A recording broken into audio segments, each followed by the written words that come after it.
Hey guys, it's Jessica from Peace Love Books, and today I'm here with my August wrap-up. This is the wrap-up for the second half of the month. I chatted about the first 10 books I read in August in my mid-month wrap-up, which I'll link down below, but I have read 12 and a half books for the second half of August, and I'm actually going to finish my 13th today. I'm almost done, and it's for my book club tonight at 7, so I have to finish it. So I will talk about my thoughts on that when I get to it, but I am very, very happy with my reading. This is my last calm before 2 months of insanity of things happening and not a lot of reading happening, so I am very happy with how much I read. But I will go ahead and get to all of the books. I did not have as many 5 stars as I would have liked, but I've had a decent amount of books. So the first book I read is Law of Love by Lottie Moore. I read an arc of this. It actually just came out this past week, I think like the 30th or something of August, and this one is a bodyguard romance, and I ended up giving this a 4-star. It's a bodyguard romance, but he's not her bodyguard. So in the beginning, she's in college and her house is taken by the government because they're like, you're in debt, you owe us money. And so her and her mom are like, what are you talking about? And her dad disappears. So her dad was in some shady business, made them have a lot of debt, and is not back. So they move in with her mom's friend, and that is the hero's mom.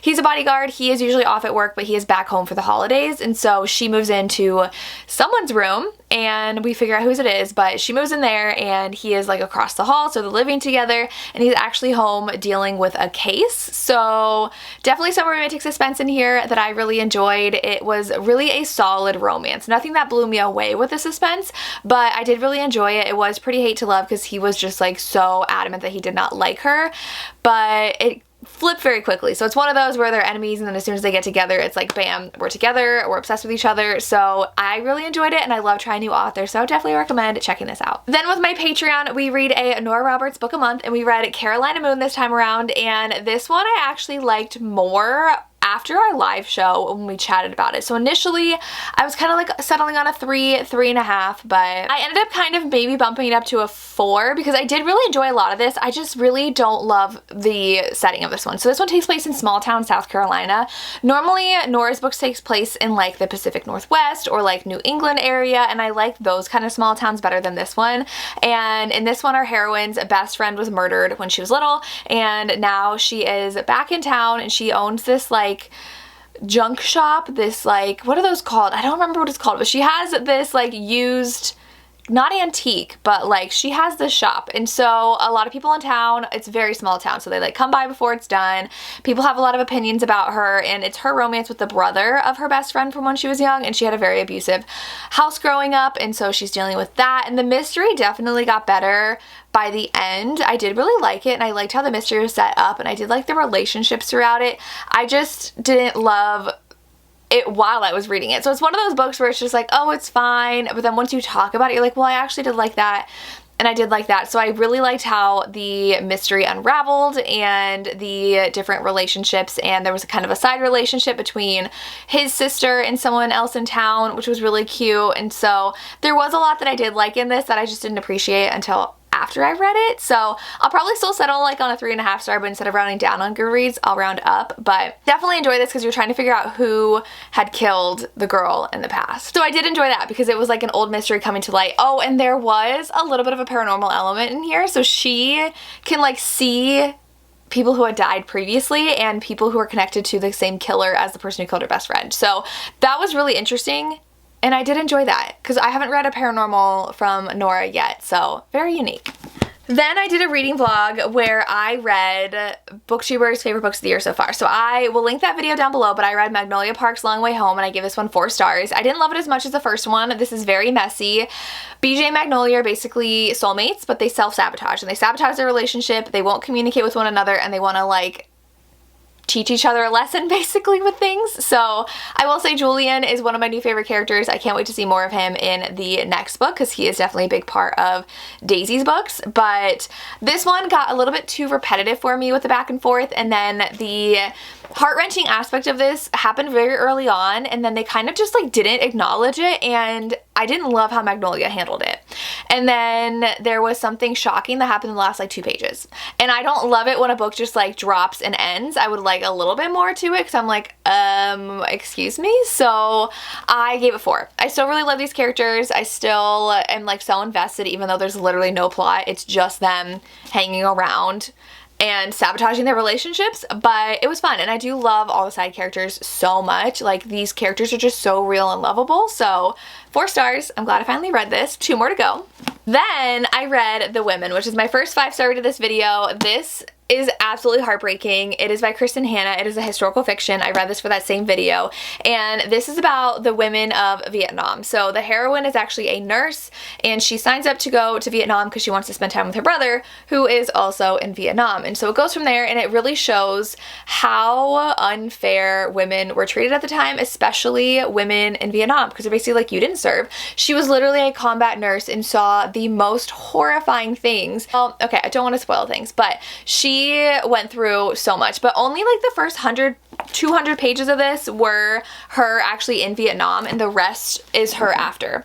And this made me so emotional just at the end. Like, the end was a gut punch to me. I didn't cry. I teared up a little bit throughout it, but I was really crying at the end because of just everything these characters went through and how horrible some people are. And that's all I can say without spoiling it. But 5 stars.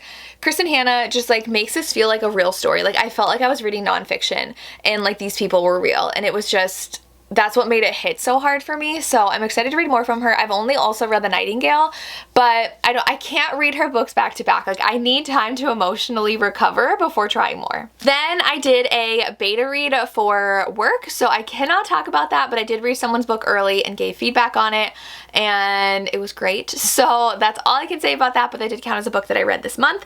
And then I also read, oh, I grabbed the wrong one. I read A False Start, and I thought I had this book, but maybe this one is the one that hasn't come out yet. So I thought it was this one, but it is not.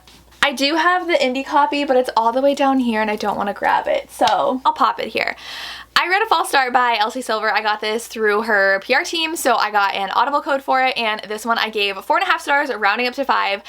This one was so good. Like, the hero is so grumpy, and I love him. So the heroine is the sister to the hero, I think from one of the other books. I can never remember the title of these because they're so similar, because there's like a false start, a photo finish, false front runner, off to, like, they're all very hard for me to keep track in my brain. The heroine's brother had another book. I can't get this straight. He had the previous book, I think, and now, so she is actually from a different country, and they had a really, really hard childhood, and she definitely didn't make the best choices, and now she is working in the vet office. I don't think she's actually a veterinarian yet. Like, she's training to be a veterinarian, and this all takes place at the Gold Rush Ranch. And so the hero, he is best friends with her brother, and he is older, and so they met at a bar one night, kissed, and then at work the next day see each other, and he is so grumpy, and he wants nothing to do with her, and they have to work together though. And so they do work together, and there's obvious chemistry between them that he finally stops fighting. But he used to be a professional football player,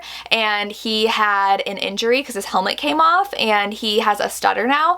And I really loved the discussion behind him and being really cautious about safety, because there's at one point she like wants to ride a horse and he's like, you are wearing your helmet. And also how he has gone through life with a stutter and how people have judged him for it and said things for it, and him trying to manage it and seeing like how his brain injury has affected his life. And so I just loved the depth that this book had, and I just love a really good grumpy hero, and that's what he was. And I really did enjoy the heroine. I love the setting of the series too, because it's at the ranch, and I just love all the animals around because I do have to deal with that as well. So this one, 4.5 stars. I did really enjoy it, and the audiobook was great. Then I was so in the fall mood, so I did post a vlog of reading cozy fall books, and so I read The Pumpkin Spice Cafe. This one felt like a cozy mystery with a very, very small mystery that didn't actually go well, so like don't read this if you like cozy mysteries, but if you want that feeling in a romance, read this. So this one I gave 4 stars. This one is a small town romance where the heroine inherits this cafe from her aunt, and she is new to town, and the hero is the produce guy, and so she does have like this lingering thing happening in the alley where she like hears things at night, and so the hero's like, I'll spend the night and help, and they try to figure out what that is, and then someone sabotaging the bakery cafe place. I will say like the culprit was very big of a letdown. I was like, that's it, and then it like was just like really swept under the rug because it was a side plot. So I do have that complaint about this book, but overall I just really had fun. It was so fall. It was just so small town and so cozy and just so cute. He's very grumpy because someone had broken his heart in the past. So he used to come into town and then he didn't, and now he does again because of her, and all the people talk in the town and like look at them together and like want to gossip about it. And I did think this was going to be Fade to Black because there wasn't like any spice, and then the last like 20% there were 3 spice scenes in a row, and I was just like, this is a little heavy-handed at this point. So I did have that complaint where I could have done without like the excessive spice at the end, because I was like, can we get back to like the plot? I love spice, but I don't like it back to back to back to back if it's just a normal romance. So that was a complaint here, but overall super cozy. I'm so excited to read the next book. I'm definitely reading the next one in September. Then I read The Writing Retreat. This is a thriller, not really, but kind of thriller, and I gave it 3 stars. So I was very excited. The first half I loved. It's very atmospheric. Our heroine is a writer, but she had this falling out with her best friend, and all of her friends like didn't want to talk to her anymore, and so she has had a writer's block. She hasn't been able to write a lot, but then she gets invited to this prestigious like getaway to this mysterious mansion of this world-renowned writer, and it's very literary fiction. It's her favorite writer, and she gets invited, and she realizes though, so there was someone had dropped out, and so she gets to go, and with her ex-best friend they take the place of the person that dropped. So there's 4 people at this retreat, and they are told they all have to write an entire book the time they're there, and she will pick a winner to like go on tour with her, and like she will promote their book. And so it's really creepy. Like creepy things have happened at this house, and they know something's not right. And so that's where it goes, and I was definitely let down by the twists. Like I thought it was, if I'm not wowed and I'm just like, oh yeah, it makes sense, I don't like it. And so I would have loved something like more twisty to happen. I had some theories, and when my theories are better than what happens, I am not that creative when it comes to like twisty theory stuff. If my twists are better than the book, that's really disappointing. So I gave it 3 stars. First half, really spooky, atmospheric, great. Second half, kind of let down. So 3 stars for this one. I have a few 3-star reads in a row, so I apologize. But the next one is Always You by Samantha Young. So this one is the 3rd book in the series. So I always also have a hard time with these because there's There With You, Always You, Be With You. I can't keep them straight. So book 2 is my favorite. I talked about There With You in my last one. I listened to the audio of Always You, and this one was quite frustrating for me because this one, our heroine has had a crush on this guy for a very long time, and it is her brother's best friend. There's a lot of complicated relationships. I think it was her brother, because he ends up figuring out he had a daughter when he was like 13, 14. So she came into the picture and actually married his best friend in book 1, which is her brother. And she is like her age. So she is the age of this guy's daughter. To be fair, he had her very, very young. So it's like a 15-year age gap. And she has a crush on him for a very long time. So now she's in her 30s, he's in his 40s. They've almost had like instances where they've gotten together, but the hero is so annoying in this because there's so much back and forth between them. And I am just like, the only thing standing in your way from being together is yourselves. And I find that very annoying in some romances, so I did not love this one, and so I gave it 3 stars. It wasn't a bad book, but like the constant back and forth between them, and then the flashbacks were sometimes really hard to grasp when I was listening. So I was like, wait, am I in the past or the present right now? Because it was just so similar, and I was like, are they hooking up and regretting it now or in the past? Because I'm pretty sure it happened both times. So overall, not my favorite. 3 stars. This whole series has not been my favorite. I loved book 2, 3, and 4 were a letdown. I will get to 4 in a second. So after that, I did read Take It or Leave It by Lainey Hatcher, which you guys have to read this if you want a cute, cozy fall romance. So this is a small town romance. This actually reminded me so much of this. So if you love this, read this. This one, our heroine is new to town. She's actually just like visiting. She lives in Michigan, and I think it was Michigan she lives in. And in this one, she is a graphic designer, and so she is not in a good place with her family. So she was basically raised by a neighbor or an old lady. I think it was a neighbor. If not, it was just an old lady that really saw she was struggling and that her family was awful. So she basically took her in, and she's basically living with her by the end of high school. And so she passed away though. So she hates her family, and she sees this article about the best places to go in fall. And this town is one of them. So she decides to go and rent a bed and breakfast and like a room there and hang out in the town. So she works at this cafe. They have like a reserved spot for her. She is just welcomed like wholeheartedly into this town, and so she goes to like their trivia nights and she goes to their book clubs, like she does everything. And the hero is very grumpy. He hates the town because of how meddling they are, because he used to be a professional baseball player and he got injured. And so everybody asks him about his glory days and he just hates being reminded of it, and he has to work on his parents' apple farm. And it's their romance and it is so cute.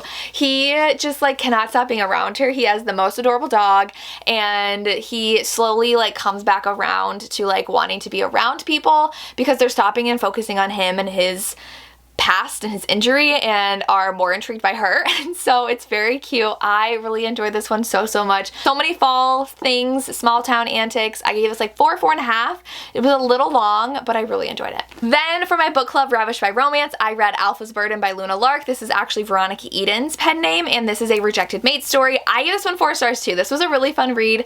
It was definitely a more like less complex surface level paranormal. The heroes, the alpha of the pack, and the heroine's dad had challenged his dad, who was alpha and was murdered. So because her dad had challenged the current alpha, they were outcasted. They were outcasts, and they live like on the edge of the pack. No one really likes them, and she's taking care of her 2 sisters. And so one day their mating bond snaps into place, and it's like at this whole big kind of gathering, like it was like a moon run or something. So everyone's around and he rejects her publicly, and so she feels agony over it.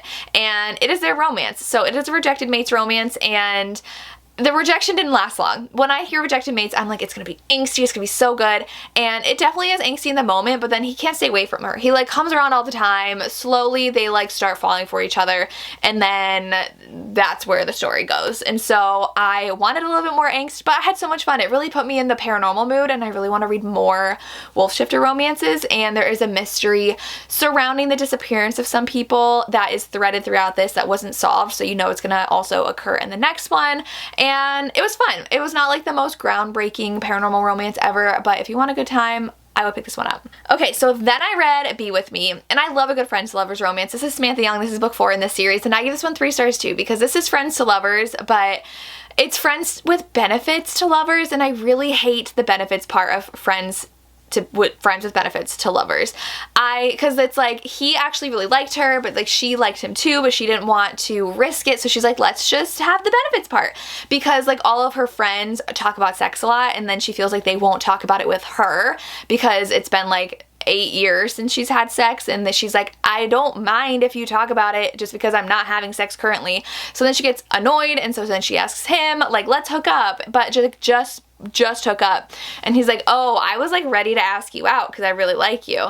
So, and it just went from there, and that's just how the romance went, and I just was not loving it. And there is romantic suspense in all of these, but it just wasn't enough for me to love it because the romances I was just not invested in. So this one was another romance that I just like, I could take it or leave it. I do have 1 book left in this series, and I'm supposed to finish it for my Patreon read along, but after 2 3 stars in a row, I was like, I just need a break from this series, and I'm not going to finish. Like I said, book 2 is my favorite, but 1, 3, and 4 I gave 3 stars. So I love her new series, but this one was just a miss for me. And the last book I have to chat about is Deception by Amanda Quick. So this one I'm a little conflicted by, because the beginning gave me so many mummy vibes without the mummy aspect. So the heroine is literally this librarian of her own library, and she is taking care of these 3 boys, and she is so intelligent, and she just loves soaking up knowledge, and she's never left the country, and so she just knows everything. And the hero is a pirate, and I think he's a pirate. They never actually said if he is a pirate, but he has an eye patch,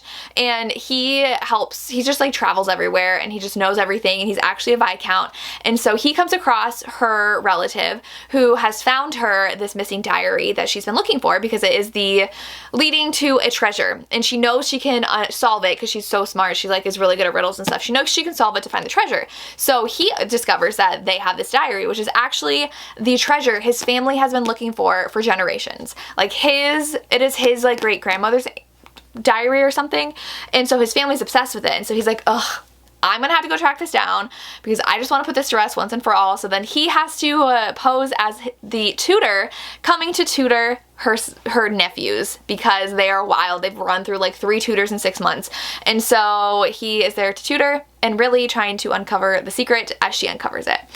I was so into this in the beginning, but as something that has like pirate ships, sword fights, a ship on the back, there's no adventure, and I wanted an adventure, and so I'm probably giving this 4 stars. I'm very, very intrigued. I love their chemistry. I love their romance. Like, he falls so hard for her and isn't afraid to like admit that he really likes her, and I love her dynamic with her like sons slash her nephews that she's taking care of and raising. They have a really adorable dog who's just a menace, and it's really fun, but it's all very in England. And I was like, where's the adventure part? Like, is it just them thinking about it? Like, there's no adventure in here except for like he was on a ship in the beginning, but maybe they're gonna go somewhere in the last 100 pages. I don't know. I'd be shocked if they did, but 4 stars overall. We'll see how I feel about the rest and our live shows tonight, so I'm excited to see what everyone else thinks. And those are the 13 books that I read in the second half of August. Let me know what you read this month. I would love to hear what are your favorites. Let me know if you read any of the books that I read and what your thoughts are. And if you've made it this far, go ahead and leave I need to like look through the emojis to see, but are there any pirate emojis? Let me look. I wanted my pirate romance. I just like love a good pirate romance. Leave me a pirate flag. If you made it this far, there is a pirate flag emoji. Leave me one of those, and that's all I have. As always, thank you so much for watching and have a good day. Bye.